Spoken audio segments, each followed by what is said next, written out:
तो कहानी की शुरुआत में हमें एक लड़के की वॉइस सुनाई जाती है। वह बोल रहा होता है कि पता नहीं क्यों मुझे कावाकुजी को देखने से मेरा दिल जोरों से धड़कने लगता है। मैं उनके लिए इतना पागल क्यों हूँ? मेरा दिल उनके लिए क्यों धड़कता है? मैं सोने से पहले उनके बारे में सोचते रहता हूँ और वो हमेशा मेरे सपनों में आती रहती है। ये सब इसलिए क्योंकि वो देवी है। मुझे ऐसा लगता है क्योंकि वो ऐसा काम कर सकती है जो दूसरा कोई समझ ना पाए। तो क्लास के अंदर वहाँ दूसरों को समझ ना आए। तभी क्लास के अंदर एक आदमी आता है। वह गन लिए होता है। फिर बच्चे बोलते हैं यह तो एक आतंकवादी है। तो वो बोलता है मैं कोई आतंकवादी नहीं, मैं कभी गुंडागर्दी कर ही नहीं सकता। तुम लोग चुप रहो। मिस कावाकुची पूछती है तुम्हें क्या चाहिए? वह बोलता है कि तुम मुझे भूल गई, मैं तुम्हारा क्लासमेट हूँ। मेरे नंबर अच्छे आए थे। टोक्यो यूनिवर्सिटी में मेरा सिलेक्शन पक्का था। फिर मेरी जिंदगी खराब हो गई और इस सब की वजह तुम हो। तुमने मेरे साथ गलत किया और तुम्हें इस बात की सजा भी नहीं मिली। ये बात तो गलत है, इसलिए सांप को अपने हाथों में लेना पड़ा। फिर वो बोलती है तुम्हारा नाम तो गुहाने हो ना? तुम्हारा नाम तो गुहानो है ना? हम लोग दोनों एक साथ ही पढ़ते थे। हाँ मैं वही हूँ। सुनो तुम देखो, तुम मेरे साथ जो चाहे वो कर सकते हो, बस मेरे बच्चों के साथ कुछ मत करना। फिर गुहानो बोलता है मैं जो चाहूँ वो कर सकता हूँ। ठीक है तो मेरे साथ फिजिकली हो जाओ। बोलो करोगी? मुझे मंजूर है, बस मेरे स्टूडेंट को जाने दो। सासुकी यह सुनकर तो पागल ही हो जाता है। वह बोलता है कि कावाकुची के साथ कुछ भी कर सकता है। वह अपने जगह से उठकर बोलता है कि तुम कावाकुची के साथ फिजिकली नहीं हो सकते। मैं तुम जैसे गंदे आदमी को ये सब करने नहीं दे सकता। फिर कावाकुची बोलती है बैठ जाओ। फिर सासुकी बोलता है मिस कावाकुची ये सब करने की आपको कोई जरूरत नहीं है। फिजिकल तो उसके बीच होता है जो प्यार करते हैं। फिर कुहानो सासुकी पर गन तान देता है। फिर सासुकी अपने हाथ को धीरे धीरे उठाकर बोलता है ये क्या हो रहा है? शायद मुझे अब गोली लगने वाली है। मैं जानता हूँ कि मुझे बहुत दर्द होगा। मैं तो ये भी नहीं चाहता था कि मिस कावाकुची इसके साथ फिजिकल हो। फिर हमें पास का सीन दिखाया जाता है जहाँ मिस कावाकुची सासुकी को बोल रही होती है कि सासुकी तुम अब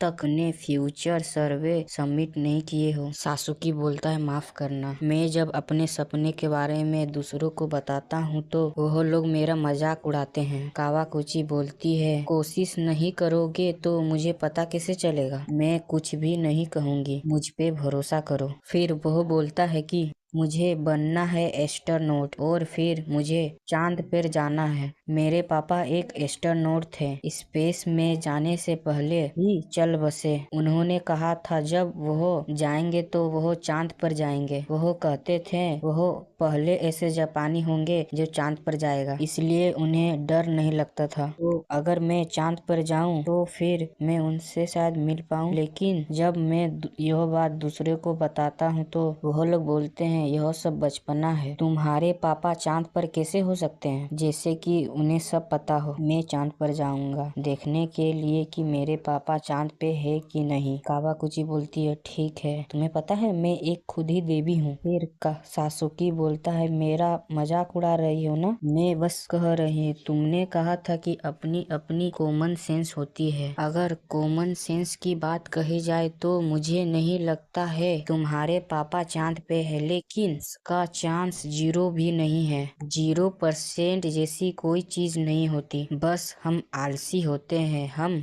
बस भावनाओं को नजरअंदाज कर देते हैं। मान लेते हैं कि 0% है, फिर भी मैं तुम्हारे साथ हूँ और तुम अपने पापा से मिलो। अब इधर देखते हैं गुहानो ने गोली चला दी होती है और हम लोग देखते हैं कि सासुकी ने गोली रोक दी। अरे इसने गोली कैसे रोक दी? सासुकी बोलता है कि मिस कावाकुची फिजिकल होने की संभावना कम हो रही है 0.001%। तुम क्या हो? फिर सासुकी बोलता है तुम पूछते हो कि मैं क्या हूँ? मैं भविष्य से आया हूँ, इसलिए गोली की दिशा पहले से ही पता थी। गुहानो बोलता है ये मजाक है ना? ये तो नामुमकिन है। इस लड़के ने ऐसा कैसे किया? सासुकी बोलता है क्योंकि मैं भविष्य से आया हूँ। अच्छा तो मेरे साथ आगे क्या होने वाला है तुम बता सकते हो? शायद जब मैं 10 साल बाद मैं घर जाऊंगा तो मेरा क्रिमिनल रिकॉर्ड होगा और मुझे कहाँ भी नौकरी नहीं मिलेगी और मैं और बेघर हो जाऊंगा और मैं धीरे धीरे खत्म। फिर सासुकी बोलता है, आने वाले समय में तुम गिरफ्तार कर लिए जाओगे और तुम्हें जेल हो जाएगी, जैसे कि ये तय बात हो। फिर 10 साल बाद तुम्हें जेल से रिहा कर दिया जाएगा, जैसे कि उसे कुछ नहीं पता। और तुम जेल में पढ़ाई करोगे उससे तुम्हारा एडमिशन हो जाएगा और तुम्हारे 4 बच्चे होंगे और तुम बिजनेस करके बहुत अमीर आदमी हो जाओगे। आगे चल के तुम्हारे बच्चे जब शादी करेंगे तो तुम दादा बन जाओगे। अभी तुम जो दुख झेल रहे वो बस पल भर का है। वो बोलता है, ऐसा नहीं हो सकता, तुम बड़े झूठे हो, ये झूठ है, ऐसा नहीं हो सकता। तभी सासुकी बोलता है, ऐसा क्यों नहीं हो सकता? तो गुहानो बोलता है, तुम ही बताओ कावाकुची के साथ मैं क्या करूं? तो सासुकी बोलता है, कावाकुची के साथ फिजिकल मत हो, मेरी बात मानो। फिर गुहानो बोलता है कि मैं कोशिश करूंगा जेल में पढ़ाई करने की। फिर हमें स्पेस का सीन दिखाया जाता है जहाँ पे सासुकी चांद पर होता है और वह कावाकुची से बात कर रहा होता है। वह बोलता है, आप मेरी बात सुन पा रही है कावाकुची? फिर उधर से कावाकुची बोलती है, बहुत टाइम गुजर चुका है, चांद कैसा है? फिर सासुकी बोलता है, हाँ बहुत टाइम गुजर गया है, चांद को शब्दों में बयां करना बहुत ही मुश्किल है।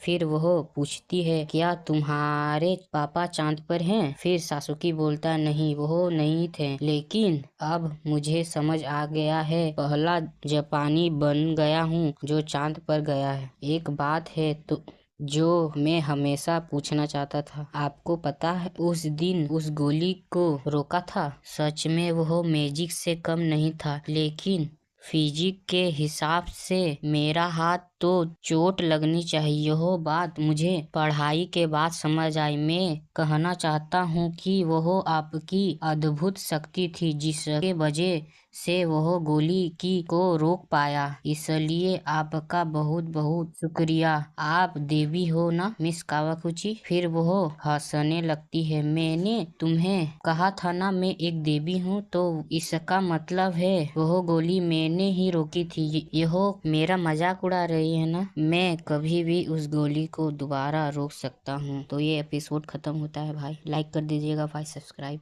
प्लीज भाई, बहुत मेहनत लगता है।